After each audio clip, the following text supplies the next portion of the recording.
Hi, I'm Brian Mullen, and this is Balls Out Physics, episode 5.2, the conservation of momentum in space.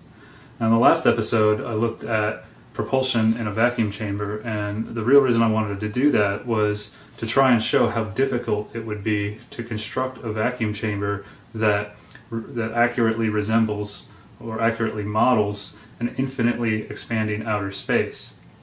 And a lot of people offered to contribute to a GoFundMe account or donate to building one of these. And while I really appreciate it, there's already somebody out there who's working on one of these, and he's a guy named Rob Durham. You might be familiar with his work. If not, check out his channel. He actually sent me a message about his work on vacuum chambers, and he's done some propulsion tests with CO2 cartridges, and that's why I thanked Rob in the last episode and for that idea. And he's also looking at doing some experiments with radiation inside, or thermal radiation inside the vacuum chambers he's constructed. And he spent, it sounds like, a good amount of money on this, so there's already somebody out there doing it. If you want to donate to anybody, please try to get in contact with him. I asked him if he would mind if I promoted his stuff, and well, I wanted to get this episode out, so I didn't wait for a reply. Sorry, Rob, but I figured you wouldn't mind people donating money for all of your hard work. He's also working with an Australian engineer, but he and an Australian engineer are both working on this, and they're both engineers, which is really awesome to talk to other engineers about this stuff. There's a lot of people that are seeing the flaws in the model of our world and space travel and all kinds of things. So I wanted to get back into the action-reaction problem in space and also the conservation of momentum. One of the biggest, or the typical solution I kept getting for the action-reaction problem is you use the conservation of momentum to design a propulsion system. And I'll get into how that equation is derived in a second, but I also mentioned looking at the compressed gas as a spring, because maybe it's easier to visualize that way, kind of going over the example in episode 5 again, and then go into the conservation of momentum. So when you take a spring, this is the biggest spring I had, unfortunately, but when you take a spring and you push in on it, when you compress it, it pushes back on your fingers or whatever you're using to compress it with, right? Action, reaction, typical stuff. Now, to calculate the force in the spring, or the force required to compress a string, we use what's called Hooke's law, and that's what this is right here. The force to compress the spring is equal to negative k times x, and negative k is basically the stiffness of the spring, and it varies between different springs. And then x would be the distance required or the distance of compression that you apply. So if I compress it this much, there would be that much force in it, depending on what that distance was that I compressed it. And then you compress it more, there's more force, and then more and more force. Does that make sense?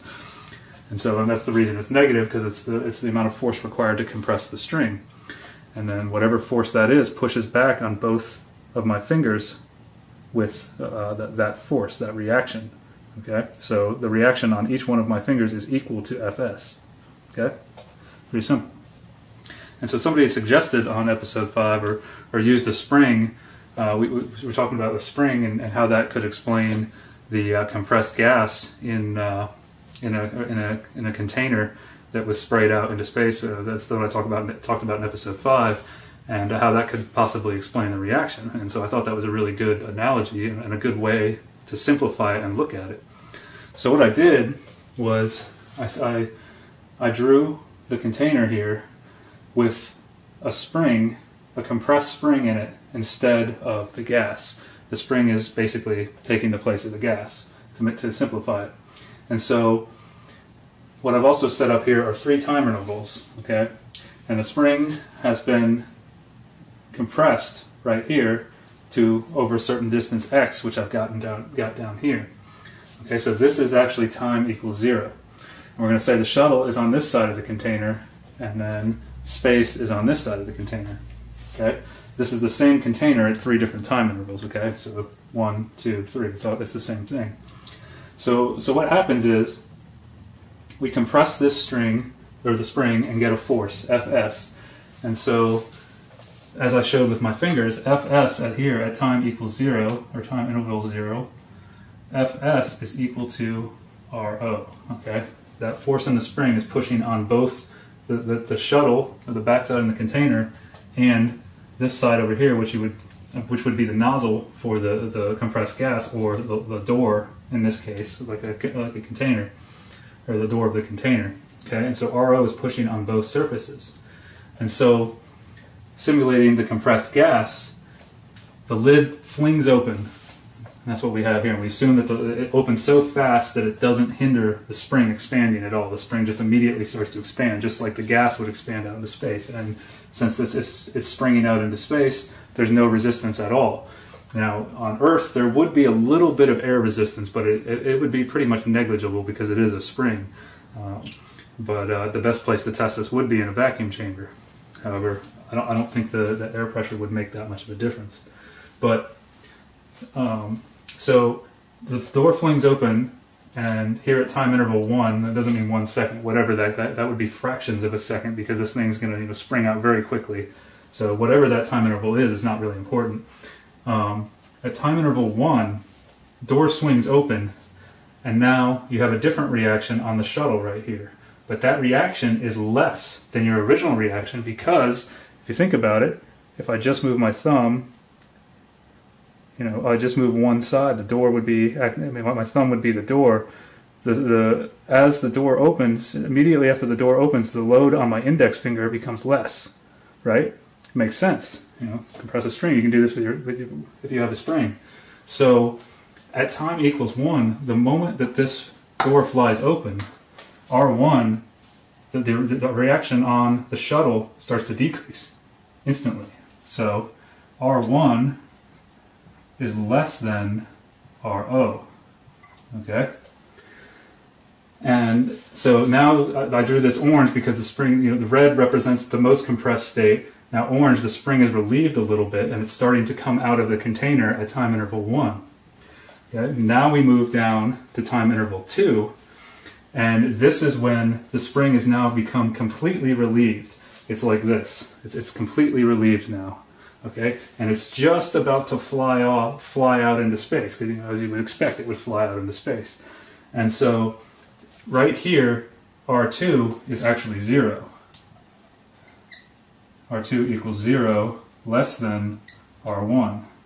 Okay, so throughout this entire process, this reaction on the shuttle that has this container mounted in it never increases, ever. It always decreases once this opens.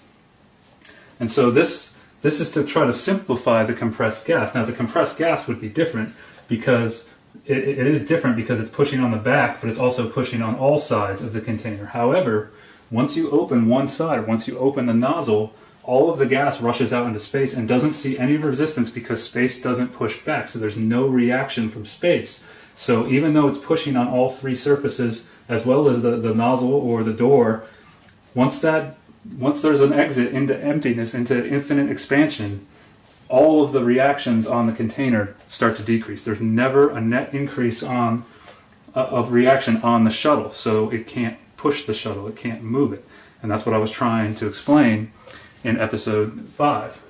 And so that's the basic idea of how it works, just simplified in a spring, and also gives you a good idea of how springs work. Okay, so if you've got a spring, mess around with this and see, hold it down, maybe launch it up in the air, and think about does that reaction increase? You can push it down on a table and watch it fly up. Does the reaction increase once you let go of the spring, like the load being pushed down on the table? Because remember, action, reaction, just everything we do is basically action, reaction. Okay, so that's the idea explained as a spring, and then of course in episode 5, a few people commented that the conservation of momentum explains this. Now I want to look at another example to do this, to talk about the conservation of momentum, but I figured we should break it down first. So let's go ahead and erase this. Now that that's all been covered, let me get my whiteboard a little more secure. Now, the conservation of momentum, how is that actually derived? Where does that come from? It's an equation, right? And this is what is used to design these propulsion systems, basically. Well, it comes from Newton's third law, action and reaction. Newton's third law says F1 is equal to negative F2. Okay? Force 1 is equal to the opposite, equal and opposite reaction, F2. As I crouch and push it down on my feet, the floor pushes back with negative F2, or however you want to look at it, okay? Well, now, if you remember from episode 2, force is equal to mass times acceleration, ma, okay? So we can rewrite this as m1 a1 equals m2 a2, okay? And now, if you remember, I think I covered this in episode 3, that acceleration is equal to the change in velocity divided by time, okay? So again, we can rewrite this as m1 equal m1 times delta v1 over t equals m2 times delta v2, actually equals negative, stays negative, over t, okay? So m1 times the change in velocity of this mass divided by time equals negative m2 times the change in velocity of m2 divided by time.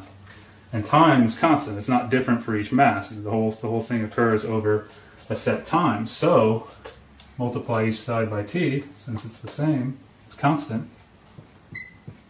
T cancels, and you get m1 times delta v1 equals negative m2 times delta v2.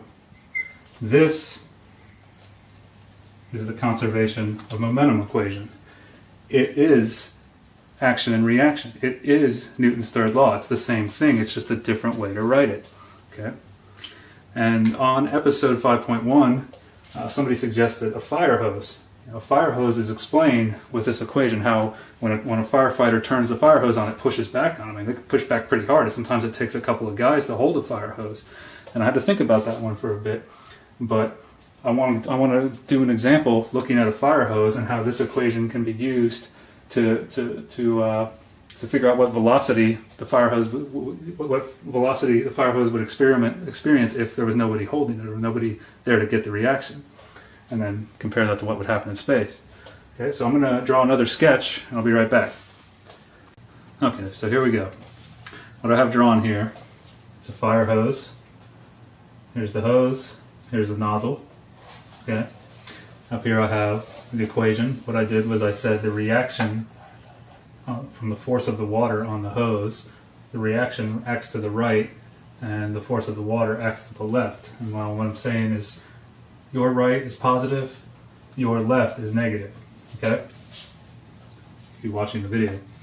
And so reaction, action, and then that can be converted into the conservation of momentum, as I just showed.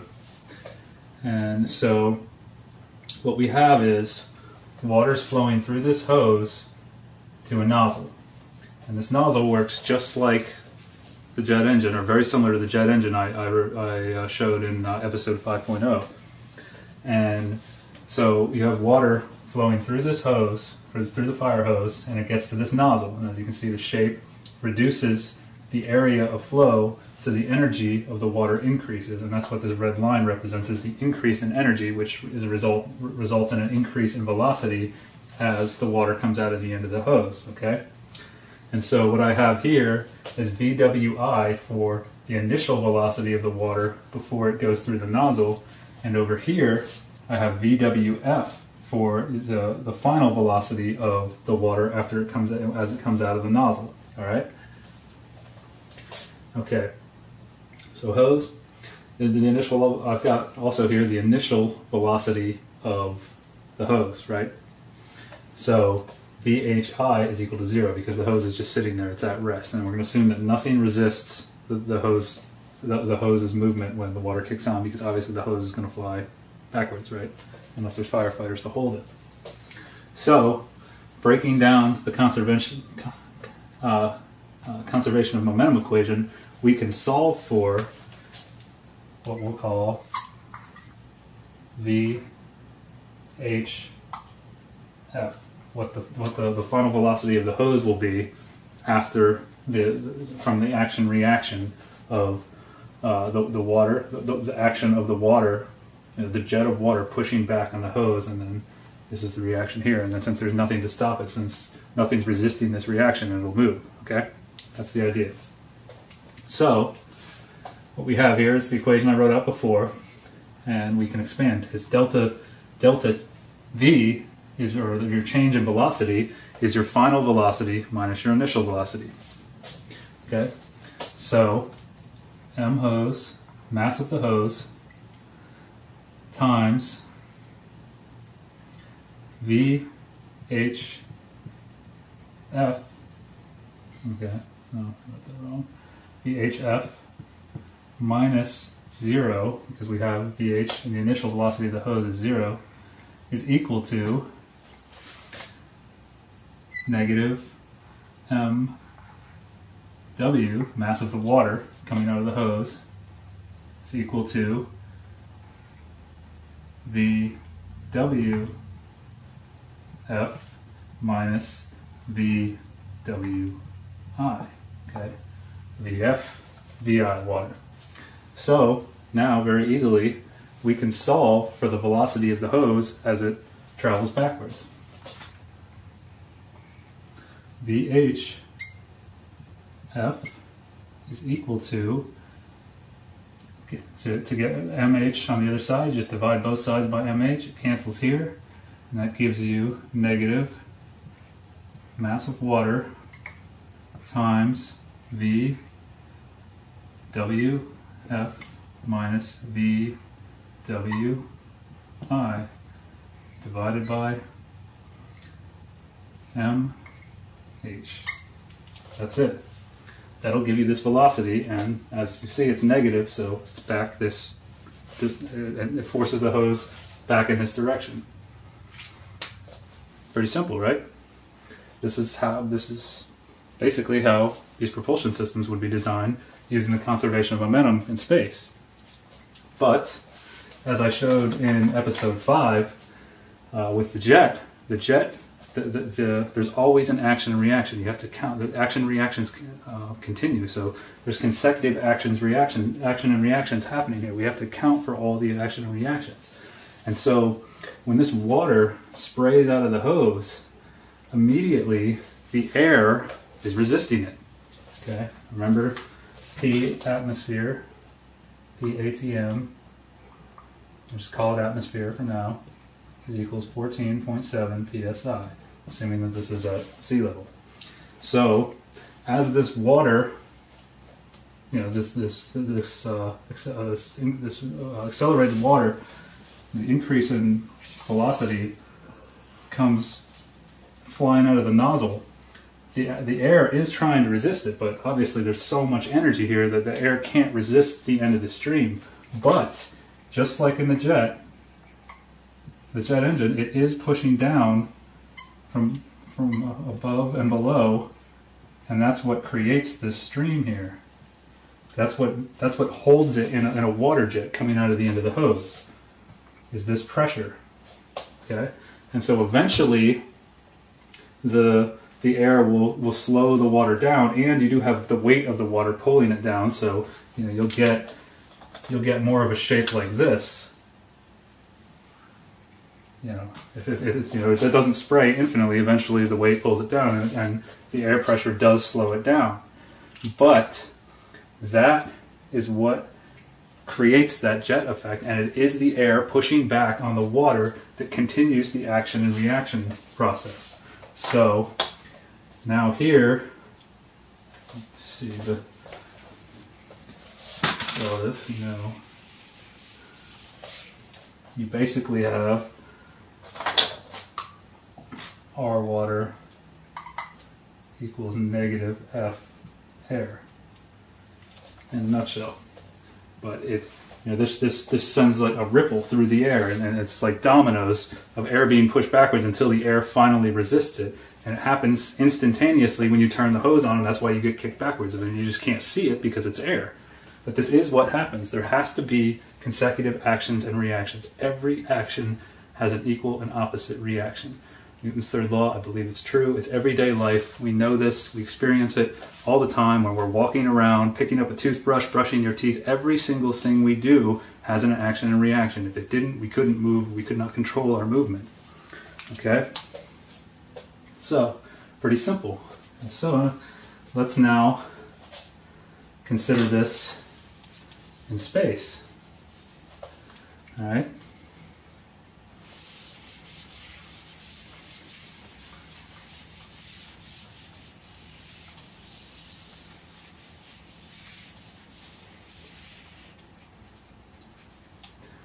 In space, say this is, instead of a hose, instead of a fire hose, say this is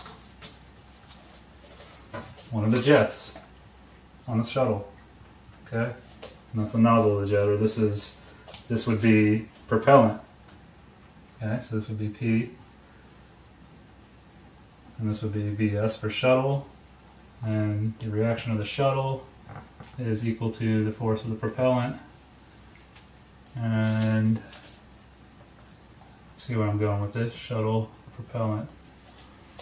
Okay. And then shuttle, propellant. Well, remember, this is action-reaction. It is. So,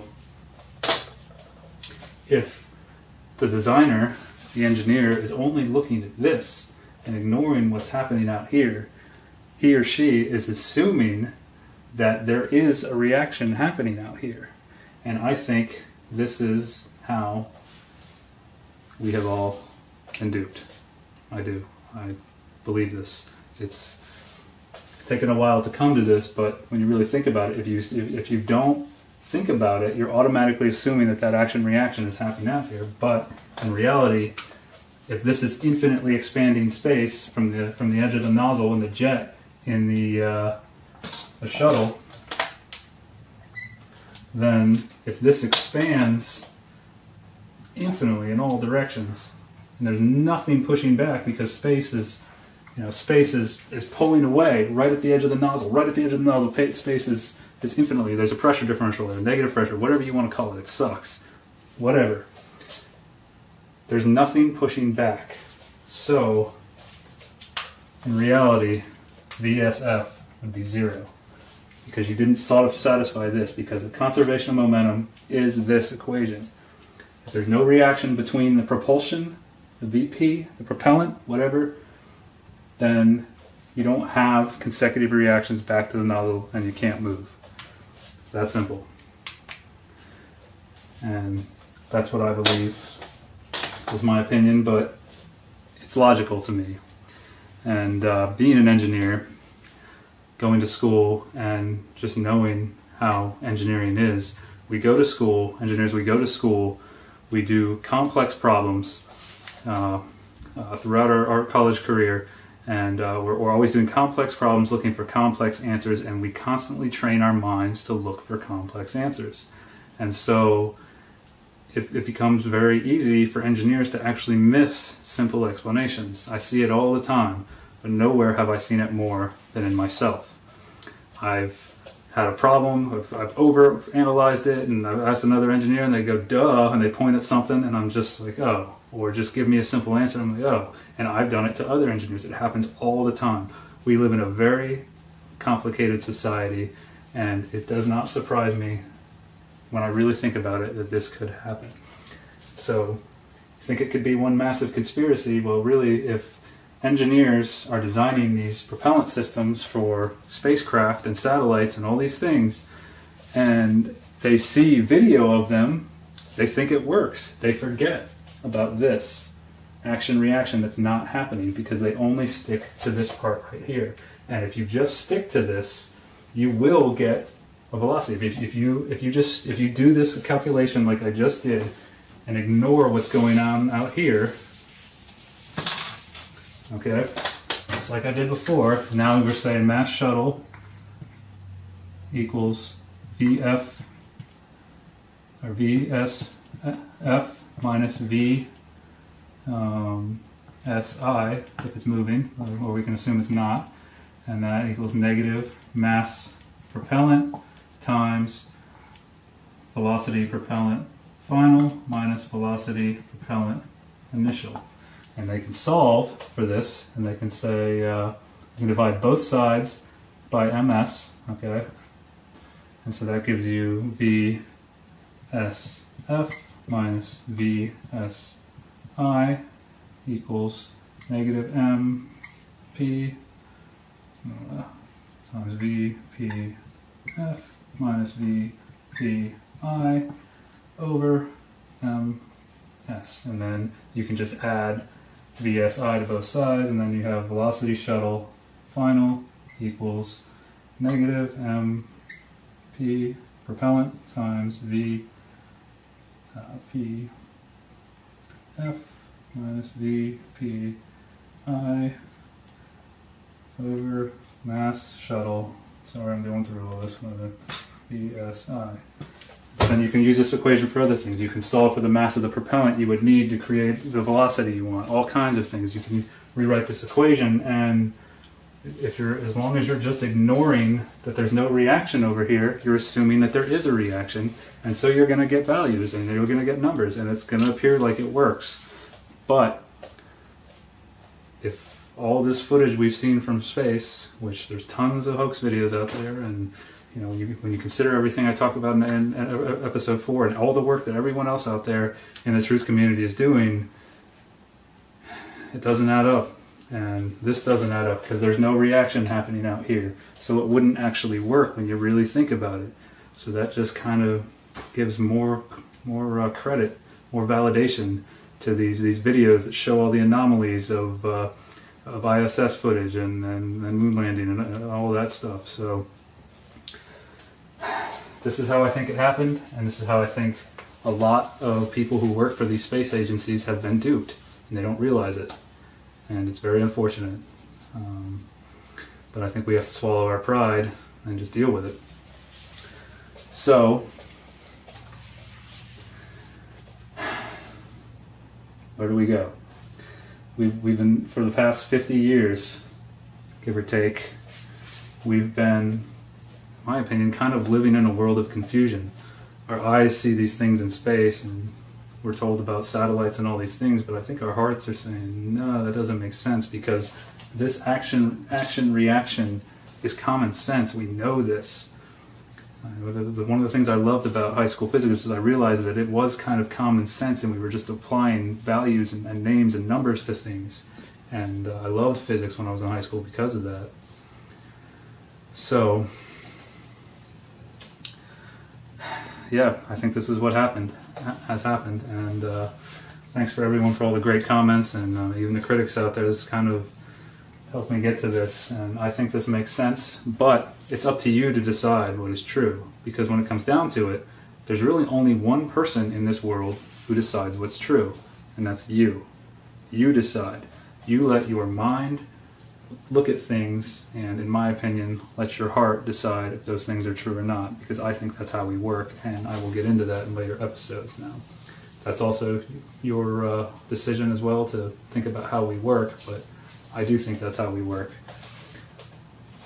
And so I don't think space travel is possible because of this, at least using propellants. Now, if we use bullets, again, the bullet, going back to episode 5.0, you have two masses with an action happening between them and blowing them apart, and that would work. If you had barrels sticking out of some type of spacecraft, I think you could move that way. It makes a lot of sense.